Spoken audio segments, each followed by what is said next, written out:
मजलिस ने साबिर भाई साहब को अपना कैंडिडेट बनाया, उम्मीदवार बनाया और उनका इंतखाबी निशान पतंग है।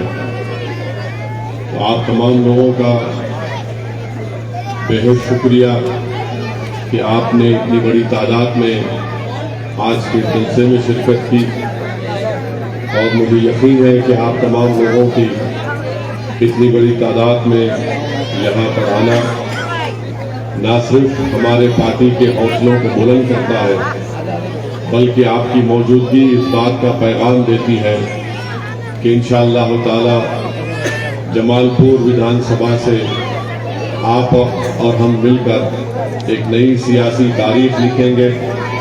यहाँ पर एक इनकलाब बर्पा होगा और यहाँ से आप एक नया विधायक जनाब साबिर काबुलीवाला साहब को एमएलए बनाकर गुजरात की विधानसभा में भी जाएंगे ताकि वो जाकर आपकी आवाज़ को बुलंद करें, आपकी तकालीफ का हल तलाश करें। तो मैं आपसे अपील भी कर रहा हूँ कि आप अपने एक वोट का सही इस्तेमाल करके मजलिस इत्तेहादुल मुस्लिमीन के उम्मीदवार को कामयाब करें। अभी साबिर भाई बता रहे थे कि राम रहीम नगर में आरजी साहब और शकील साहब की बेमिसाल मोहब्बत थी।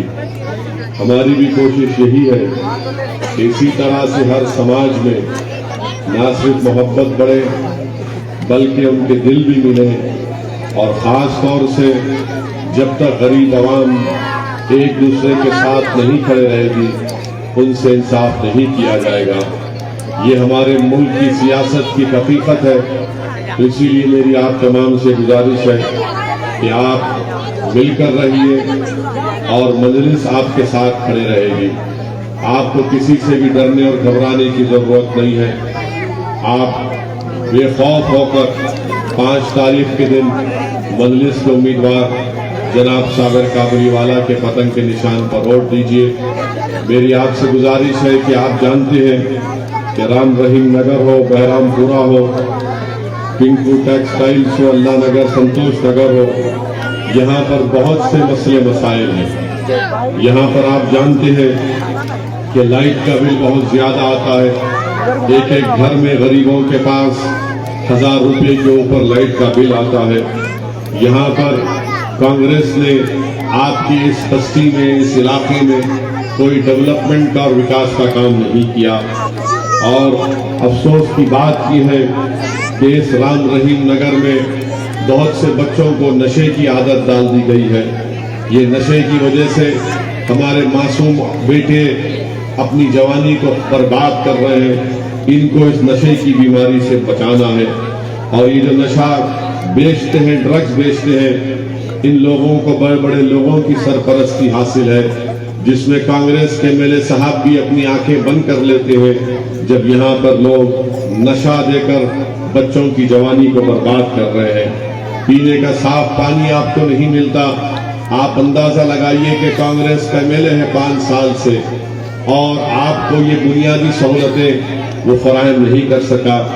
अभी हमको बता रहे थे कि यहाँ पर स्कूल नहीं है, दवाखाना नहीं है, लाइट का इंतजाम नहीं है, ड्रेनेज का इंतजाम नहीं है। तो मेरी आपसे गुजारिश है कि आप 5 दिसंबर के दिन साबिर भाई को वोट डालकर उनको कामयाब करिए। असदुद्दीन ओवैसी ने पहले भी कहा और आज भी आपके दरमियान में खड़े होकर कह रहा हूं कि जहां तक जमालपुर की विधानसभा का असेंबली हल्के का मामला है, साबिर भाई यहाँ पर एमएलए रहेंगे, मगर साबिर भाई के काम कराने की जिम्मेदारी मेरी होगी। जमालपुर में मैं आऊंगा। जिस तरीके से मैं आज यहाँ पर राम रहीम नगर में आया हूँ, आप साबिर भाई को यहाँ से अपना एमएलए बनाइए।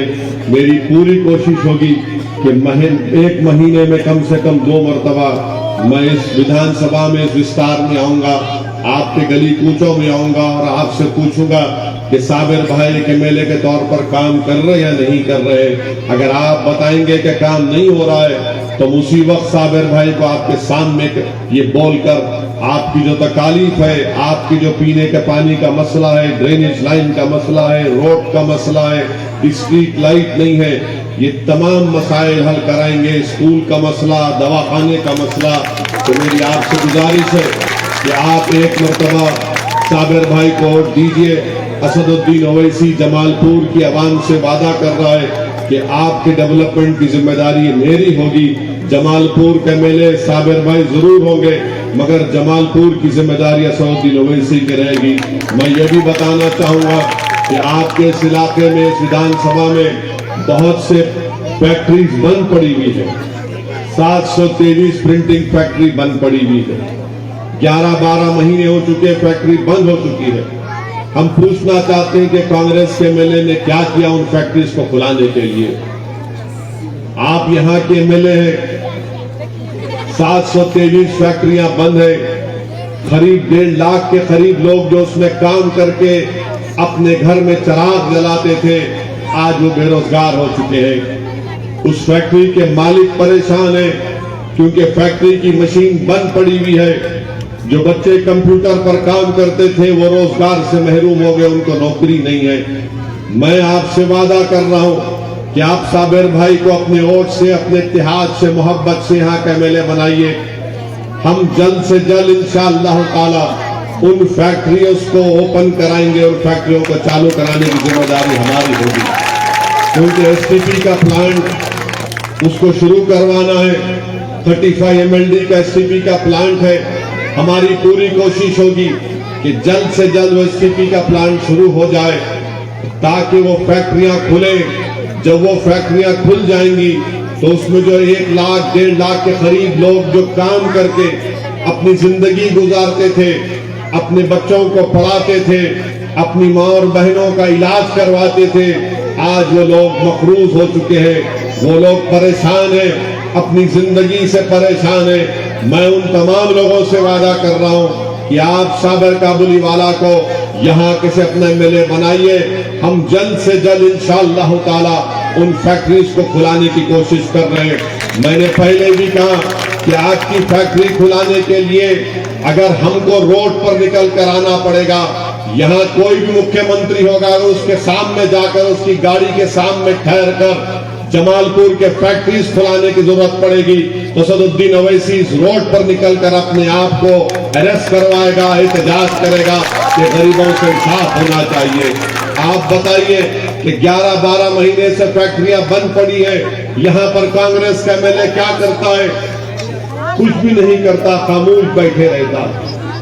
उसका काम था, उसकी जिम्मेदारी थी। छोड़िए साबिर भाई क्या कर रहे, साबिर भाई तो एमएलए नहीं है, मगर साबिर भाई दिन रात भाग रहे कि फैक्ट्रियां को खोलना चाहिए। मगर कांग्रेस का एमएलए कहां है? कांग्रेस के एमएलए के जबान पर फैक्ट्री का नाम नहीं आता।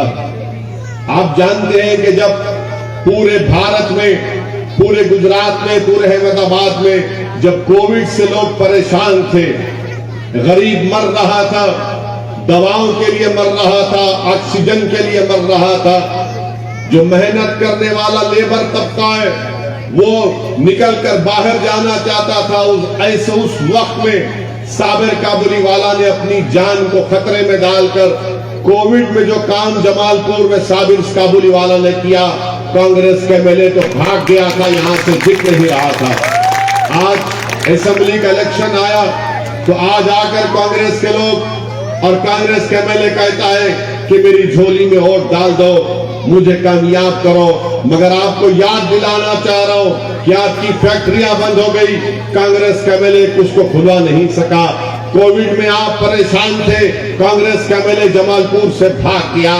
आप जानते हैं कि राम रहीम नगर में यहाँ पर न स्कूल है, न स्कूल खुलवाते हैं, न साफ पानी का पीने का पानी आपको दिया जाता है। लाइट के बिल के ताल्लुक से कांग्रेस गूंगी हो जाती है। यहाँ पर बच्चों को नशा ड्रग्स दिया जाता है, कांग्रेस का एमएलए खामोश हो जाता है। तो ये हमारे पास एक प्रोग्राम है, एक प्लान है कि कैसे ना सिर्फ जमालपुर बल्कि राम रहीम नगर में, संतोष नगर में ये पूरे डेवलपमेंट के काम कराएगी मजलिस इत्तेहादुल मुस्लिमीन। तो मेरी आपसे गुजारिश है कि आप मेरी इस तकरीर को सिर्फ तकरीर ना समझे, बल्कि ये समझे कि एक शख्स आपके सामने खड़े होकर आपसे वादा कर रहा है कि इंशाअल्लाह ताला ये तमाम तकालीफ को, आपके मसाइल को हम हल करेंगे। और इसके लिए बहुत जरूरी है कि कि आप 5 दिसंबर के दिन सुबह सुबह अपने घर से निकलकर आप साबिर काबुलीवाला साहब का जो निशान है, उनका निशान क्या है आपको मालूम? पतंग है। तो पतंग के निशान पर आपको बटन दबाना पड़ेगा। आप इत्तेहाद को मजबूत करिए और वो जो आरजी साहब और हमारे शकील भाई की मोहब्बत थी उसको और मजबूत करिए। याद रखिए, गरीबों से जुल्म इसलिए होता क्योंकि गरीबों के लिए लड़ने वाला कोई नहीं होता। हाँ, लोग बड़े बड़े भाषण दे देते हैं गरीबों के बारे में, मगर जब गरीब पर जुल्म होता, उनकी आवाज बनना, उनकी तकलीफ को अपने सीने में महसूस करना, वो लोग नहीं करते। आप साबिर भाई को एक मर्तबा मौका दीजिए ताकि वो आपके मेले बनकर गरीबों से, कमजोरों से उनके हक के लिए लड़े, कमजोरों को ताकतवर बनाएंगे, मजलूमों से इंसाफ उनको दिलाएंगे। कांग्रेस पार्टी ना कमजोरों को ताकतवर बनाना चाहती है, बल्कि कांग्रेस पार्टी कमजोरों को और कमजोर करना चाहती है। कांग्रेस पार्टी मजलूमों से इंसाफ करना नहीं चाहती, बल्कि जालिमों को और पैदा करना चाहती है। मेरे अजीज दोस्तों और बुजुर्गों, मेरी सरदार माँ और बहनों, आप अपने वोट की अहमियत को समझिए, अपनी वोट की कीमत को समझिए। आपको फायदा मिलना चाहिए। मजलिस आपके सामने आकर ये कहती है कि आप साबिर काबुलीवाला को सिर्फ एमएलए नहीं बना रहे, बल्कि आपको ताकतवर होना है। लोग वोट डालकर नेता को मोटा बना देते हैं और वो नेता जीतकर जनता को और कमजोर कर देता है। हम जब जीतते हैं तो ना सिर्फ एमएलए एमपी बनते, बल्कि गरीबों का साथ देते हैं, गरीबों के लिए लड़ते हैं, उनके हुकूक के लिए लड़ते हैं। उन पर जब जुल्म होता है तो हम सबसे पहले हम सामने आ जाते हैं। तो मेरे अजीज दोस्तों और बुजुर्गों, मैं आपको तयकीन दे रहा हूं कि आप साबिर भाई को कामयाब करेंगे और जमालपुर की जिम्मेदारी असदुद्दीन ओवैसी की होगी। मैं आऊंगा, आप मेरा हाथ पकड़ लेना, आप मुझसे कहना कि हमने तुम्हारे कहने पर साबिर काबुलीवाला को वोट दिया। हमारा काम कब होगा, ये आपका हक होगा और मैं फख्र महसूस करूंगा कि मैं यहाँ पर आपके दरमियान में रहकर आपकी डेवलपमेंट के लिए, आपके इंसाफ के लिए हम काम करेंगे। मेरे अजीज दोस्तों, मेरी सरदार माँ और बहनों, आप जानते हैं कि जमालपुर से अगर भाजपा की कामयाबी को कोई रोक सकता है तो उसका नाम असदुद्दीन ओवैसी है। अगर भाजपा को कोई रोक सकता है जमालपुर से कामयाब होने के लिए तो उसका नाम असदुद्दीन ओवैसी है। तो इसीलिए आप मुत्तहिदा तौर पर यूनाइट होकर इत्तेहाद को मजबूत करके आप मजलिस को वोट दीजिए। मैं तमाम लोगों से अपील कर रहा हूं कि भाजपा को हराइए। यहां से मुकाबला जमालपुर में मुकाबला मजलिस का और बीजेपी का है, मुकाबला ओवैसी का और मोदी का है। अब आपको फैसला करना है कि क्या आप ओवैसी को कामयाब करेंगे या भाजपा को कामयाब करेंगे। मेरे अजीज दोस्तों और बुजुर्गों, मेरी इज्जतदार माँ और बहनों, मेरी आपसे नमन गुजारिश है कि अपने वोट का नुकसान मत करिए, अपने वोट का नुकसान मत करिए। कहीं ऐसा ना हो कि आपसे जरा सी गलती हो जाए और उसके बाद आप याद रखेंगे मेरी तकरीर के अल्फाज को, अरे एक दीवाना आकर हमसे कह रहा था, हमने उसकी बात को यकीन नहीं किया।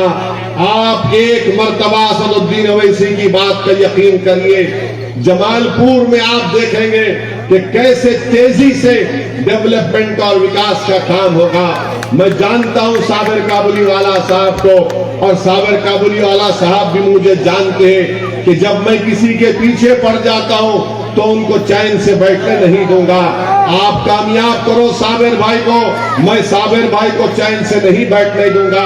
साबिर भाई आप ही के गली कूचों में फिरते रहेंगे, आते रहेंगे और महीने में कम से कम 2 मरतबा मैं इसी इलाके में आऊंगा।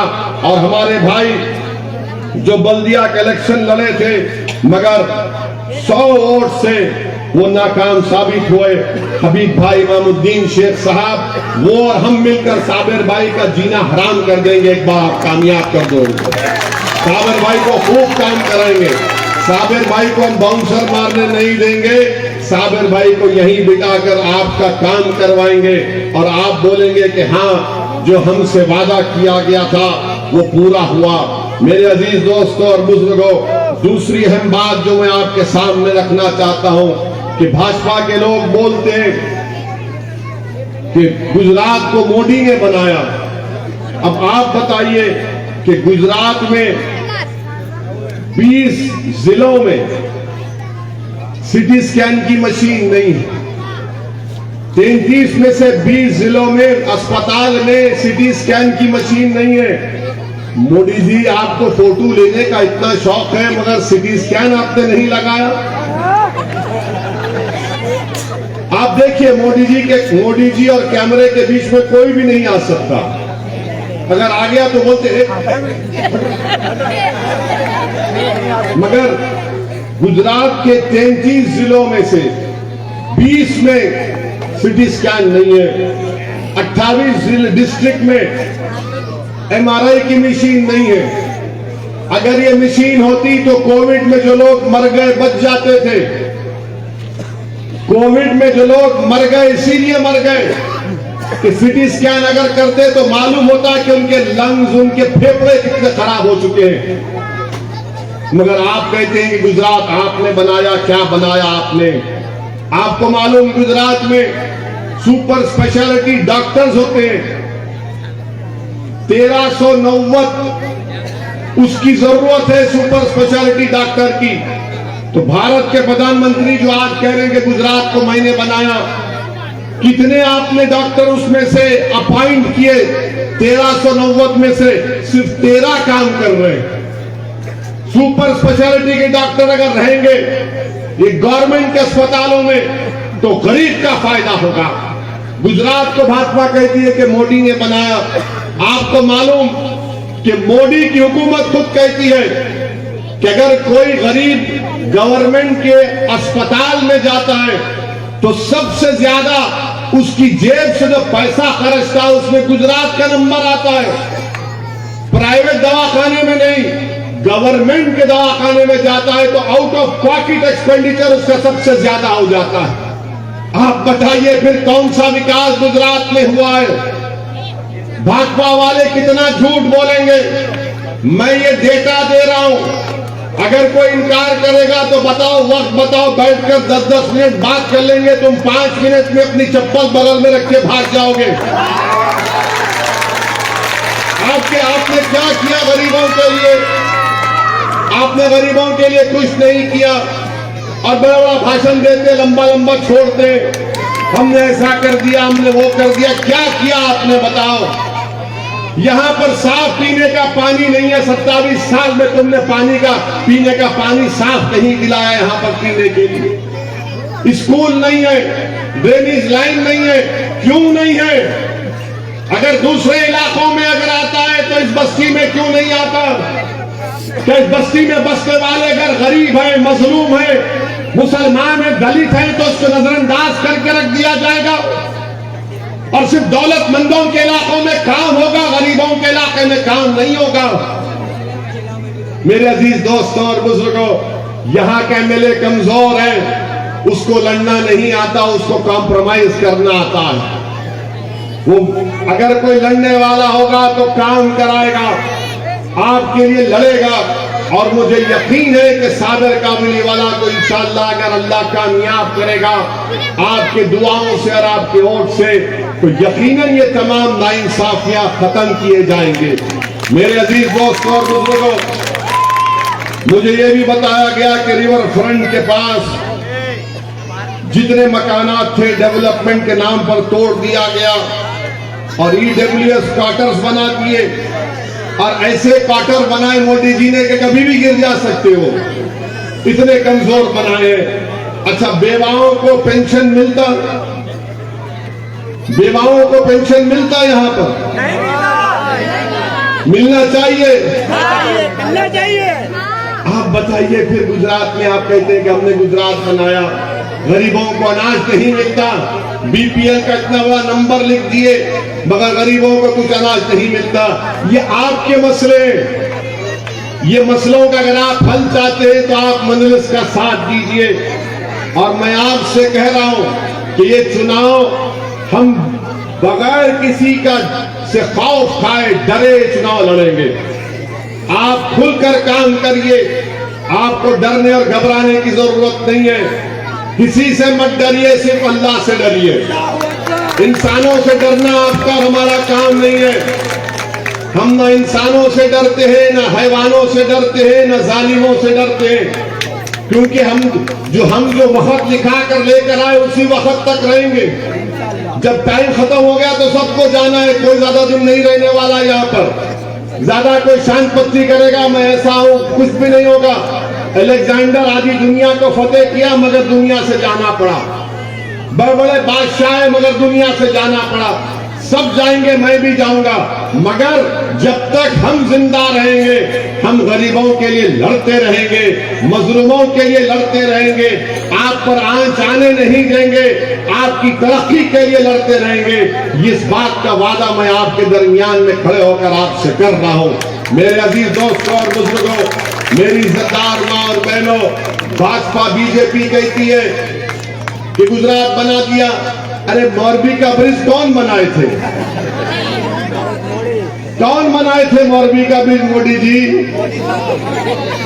140 लोग मर गए उसमें, 50 मासूम बच्चे मर गए उसमें, और एक 2 साल का बच्चा था। सोचो आप उस पर क्या गुजर रही होगी। अच्छा, गुजरात में इंसाफ देखो आप। एक जगह पर एक दरगाह में पत्थर फेंकने के इल्जाम में 6-7 बच्चों को पकड़ा गया केदिया में। तो गुजरात की सरकार ने पत्थर फेंकने के इल्जाम में उन बच्चों को बीच रोड पर लाकर आवाम को, जनता को जमा करके उनको लठों से मारने लगाया। फोटो वीडियोग्राफी की गई, और जो ब्रिज से लोग 150 लोग मर गए, वो कंपनी के दौलतमंद को पकड़ा नहीं जाता। मोदी जी, आपको दौलतमंदों से इतनी मोहब्बत क्यों है भाजपा वालों? जिसकी वजह से 140 लोग मर गए, उसको कोई हाथ नहीं लगाता। जिन पर इल्जाम है पत्थर फेंकने का, उनको रोड पर लाकर पीटा जाता है, उनको रोड पर लाकर पीटा जाता है। बिल्किस बानो का मसला आपके सामने। कौन बोला बिल्किस बानो के बारे में? इन बच्चों को जब मारा गया तो किसने कहा कि हैवानियत है? उसका नाम असदुद्दीन अवैसी था। बिल्किस बानो का मसला, जो बच्ची का रेप किया गया, वो प्रेग्नेंट थी, उसके सामने उसकी 3 साल की बेटी का कत्ल कर दिया गया, उसकी मां का रेप हुआ, उसका कत्ल कर दिया गया। मोदी जी की सरकार उन कातिलों को छोड़ देती, उनको छोड़ देती। नरोडा पार्टियों में 90 लोगों का कत्ल करता है एक आदमी, 1-2 का नहीं, 90 लोगों का कत्ल करता है। उसको कोर्ट लाइफ की सजा देती है, वो निकलता है जेल से और भाजपा के लिए काम करता है, कहता है मोदी जी को वोट दो।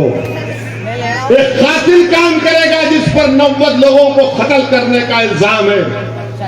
कौन सी बात भाजपा करती है? सबका साथ, सबका विकास, सबका विश्वास। जो कातिल है 90 लोगों का, वो कह रहा है कि मोदी को वोट दो।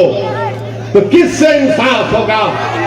जिन लोगों को मारा होगा, जिनका कत्ल किया होगा, उन लोगों पर क्या गुजरती होगी कि जब उनके इलाके में आकर कहेगा कि मोदी जी को वोट दो, उनके दिल पे क्या गुजरती होगी, आप अंदाजा लगाइए। मेरी इज्जतदार मां और बहनों, हिजाब का मसला उठा भारत में। किसने हिजाब की के ताल्लुक से कहा कि हिजाब हमारे कल्चर का हिस्सा, हम पहनेंगे हिजाब? कौन बोला? क्या कांग्रेस का कोई आदमी बोला? नहीं बोल सकते। पार्लियामेंट में ट्रिपल तलाक के ताल्लुक से बिल बीजेपी लेकर आई, 3 मरतबा लेकर आई। 3 मरतबा अल्लाह के फजल करम से असदुद्दीन अवैसी ने पूरी दलीलों के साथ भारत के संविधान को सामने रखकर कहा कि गैर कानूनी कानून है, ये संविधान के खिलाफ कानून है। बताइए कोई और पार्टी बोलती है? CAA का कानून का मसला आया, और जब पार्लियामेंट में बिल आया तो किसने? मोदी के 300 एमपीओ के सामने, अमित शाह के सामने हमने कहा यह कानून काला कानून है, मैं इसको नहीं मानता, इसको फाड़ दिया मैंने। बताओ, पूछो इन लोगों से जो आज मुझ पर उंगलियां उठाते, मुझको गालियां देते, मुझ पर क्या क्या इल्जाम लगाते। और फिर उत्तर प्रदेश में इस साल फरवरी में 6.5 फीट के फासले से मेरी गाड़ी पर 6 गोलियां चलाई गई।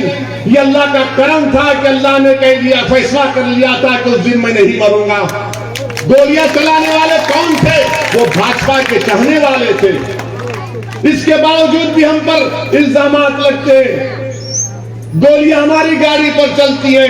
CAA का कानून पार्लियामेंट में हम फाड़ते हैं, ट्रिपल तलाक के बारे में कहते हैं गलत कानून है, हम कहते हैं। UAPA का कानून आया, उसके खिलाफ हम कहते हैं, हिजाब पर हम कहते हैं, और सब लोग खामोश बैठे रहते हैं। आप किसको वोट देंगे?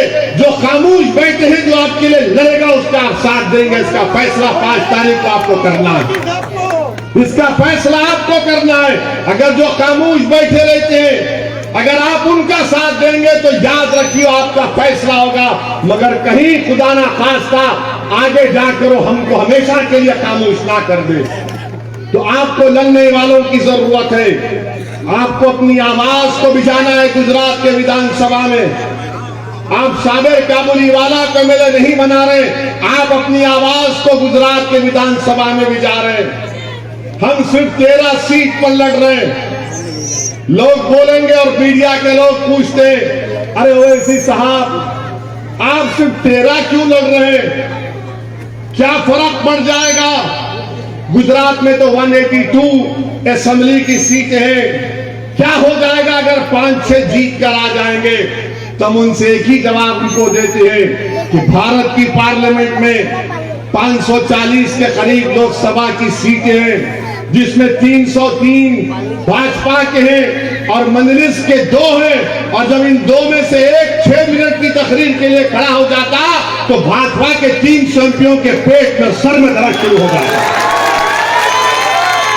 ये आपको समझने की जरूरत है। अगर मजलिस के 3-4 एमएलए जीतकर गुजरात की विधानसभा में चले जाएंगे, सरकार किसी की बनेगी, मगर सब परेशान होंगे कि ये मजलिस के लोग क्या बोलेंगे। मजलिस के लोग गरीबों की बात करते हैं, कमजोरों की बात करते हैं, जुल्म के खिलाफ लड़ते हैं हम लोग। तो मेरे इज्जतदार मां और बहनों, मेरे बुजुर्गों, मेरी आपसे ये गुजारिश है कि 5 तारीख के दिन अपना एक वोट पतंग के निशान पर दीजिए।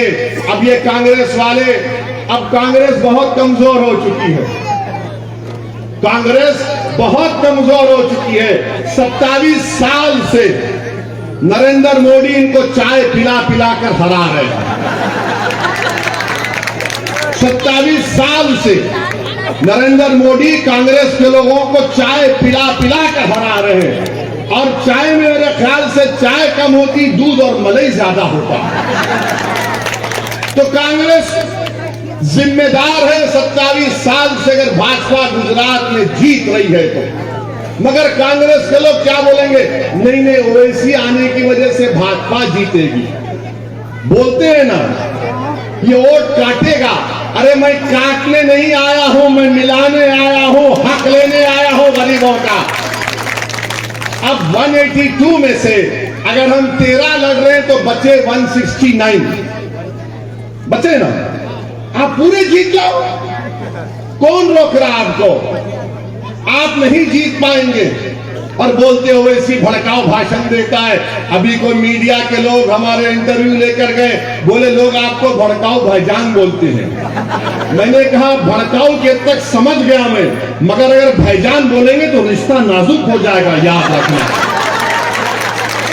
मत बोलो भड़काऊ कह दो, भाईजान बोलेंगे तो फिर हम घर में भाईजान किसको बोलते हैं आपको नहीं मालूम। तो बोले क्या बोलते? बोला छोड़ दो, इसी पर बात करो, चले जाओ वरना तुम तकलीफ हो जाएगी। तो भड़काओ भाईजान क्या भड़काओ भाईजान? सच्चाई को बयान करना, भारत के प्रधानमंत्री की गलतियों को दोहराना, उनके 15 लाख के वादे को झूठा बोलना भड़काऊ भाषण है। 15 लाख का वादा मोदी जी ने किया था, इसी गुजरात में बैठकर किया था कि पूरे ब्लैक मनी का पैसा आ जाएगा, भाइयों बहनों आपके अकाउंट में डाल दूंगा 15। बेचारा गरीब खुश हो गया, फिर 15 लाख पूरा करीब से 15 लाख 15 पैसे नहीं आए उसके जनधन का अकाउंट। वही 2000 आए, कभी 1500 आए, ले लो, ये कर लो। अब हम जब इसको बयान करते कांग्रेस वालों को तकलीफ हो जाती है। हर कांग्रेसी बोलता है अरे ओवैसी तू इस तरह की तकरीर क्यों करता। अच्छा, इतनी देर से हम हमारा भाषण सुन रहे हैं, हम किसी के खिलाफ, किसी मजहब के खिलाफ बोले? किसी के खिलाफ नहीं बोलते। अब इनको तकलीफ क्या है कि ये कैसे बोलता है। अरे तुम भी तो बोलो, अल्लाह तुम्हारे को भी जबान दिया ना, मगर तुम्हारी जबान नहीं चलेगी क्योंकि तुम्हारी जबान कॉम्प्रोमाइज कर चुकी है मोदी के साथ। तुम्हारी जबान इसलिए नहीं चलती क्योंकि तुम्हारे सीने में गरीबों की तकलीफ नहीं है। तुम्हारी जबान इसलिए नहीं चलती क्योंकि तुम गरीबों की तकलीफ अपने सीने में महसूस नहीं करते। और मेरा मानना यह है कि जो शख्स गरीबों की तकलीफ को अपने सीने में महसूस करता, जो रात के अंधेरे में उठकर इन गरीबों के लिए अल्लाह से दुआ करता है कि अल्लाह मैं भी गुनाहगार हूं, इन मजलूमों पे तो रहम कर दे, उसी की जबान चलती है। क्योंकि धड़कता हुआ दिल चाहिए जबान चलने के लिए। जिसका दिल मुर्दार हो गया उसकी जबान नहीं चलती। मेरी बात को याद रखो आप। मेरे अजीज दोस्तों, मेरी इज्जतदार माँ और बहनों, मेरी आपसे एक ही अपील है कि आप 5 तारीख के दिन अपना एक अकाउंट का सही इस्तेमाल करिए। डरने और घबराने की जरूरत नहीं है। जो लोग डरा रहे हैं मैं उनसे भी कह रहा हूं, अगर आप डराना चाहते हैं तो याद रखो अब जनता डरने वाली नहीं है। तुम डराओ, कुछ भी करो, मगर जब पोलिंग बूथ में जाएंगे तो उनको सिर्फ पतंग ही नजर आएगा इंशाअल्लाह ताला। हमारी माँ और बहनों को पतंग नजर आएगी, हमारे बुजुर्गों को पतंग नजर आएगी, और हमारे नौजवान 5 तारीख को राम रहीम नगर के आसमानों पर खाली पतंग पतंग पतंग लहराएगी इंशाअल्लाह। तो मेरे अजीज दोस्तों और बुजुर्गों, ये कांग्रेस पार्टी के इल्जामात की ना मैं परवाह करता हूं, ना आप परवाह करिए। ये 27 साल से भाजपा को कामयाब कर रहे हैं। ये 27 साल से मोदी से मिले हुए हम पहली मर्तबा आए हैं, ये आखिरी मर्तबा भी नहीं होगा इंशाअल्लाह ताला। अल्लाह मुझे जब तक जिंदा रखेगा मैं आपके दरमियान में आता रहूंगा। मैं हमारे बुजुर्गों से, हमारी इज्जतदार माँ और बहनों से, नौजवानों से इस बात का भी वादा कर रहा हूं, अल्लाह मुझे जिंदा रखेगा तो मैं तुम्हारे दरमियान में रहूंगा। और जिस दिन मैं जाऊंगा इस दुनिया से तो तुम्हारे ही कंधे पर कब्रिस्तान को जाऊंगा। तुम्हारी दुआओं का मैं मोहताज हूं, मैं जालिमों की दुआओं का मोहताज नहीं हूं। मैं मजलूमों का मुझे साथ चाहिए। कमजोर जो होगा वो मेरी आंख में मजबूत होगा। तुम्हारे आंख के आंसू मेरे दिल को भी रुलाते हैं। यकीनन मुझे तकलीफ पहुंचती है, चाहे जुल्म किसी पर हो, किसी इंसान पर जुल्म होता है तो तकलीफ होती है। तो इसीलिए मेरे अजीज दोस्तों, मेरी इज्जतदार माँ और बहनों, 5 दिसंबर के दिन आप पतंग के निशान पर मंजलिस को वोट देकर साबिर भाई को कामयाब करिए। ये आपके सामने जो मैंने वादे किए हैं, मैं आपसे वादा कर रहा हूं, हम उन पूरे वादों को इंशाअल्लाह ताला पूरा करेंगे। जल्द से जल्द फैक्ट्रियां खुलाने की कोशिश जारी है और जारी रहेगी। यहाँ पर आपका जो पीने के पानी का मसला है, मंजलिस और साबिर भाई उसको हल करेगी। ड्रेनेज नहीं है, लाइट नहीं है, लाइट के मीटर का बिल ज्यादा आता है, बेवाओं को पेंशन नहीं मिलता, बच्चों के लिए स्कूल नहीं है। इंशाअल्लाह ताला मजलिस को मौका दीजिए आपकी खिदमत करने का। और दिल्ली का एक छोटा रिचार्ज भी आएगा, उसका भी भरोसा मत करिए, छोटा रिचार्ज है। इसी पर बोलकर अपनी बात को खत्म करता हूं और नौजवानों से अपील करूंगा कि 5 तारीख को क्या करोगे?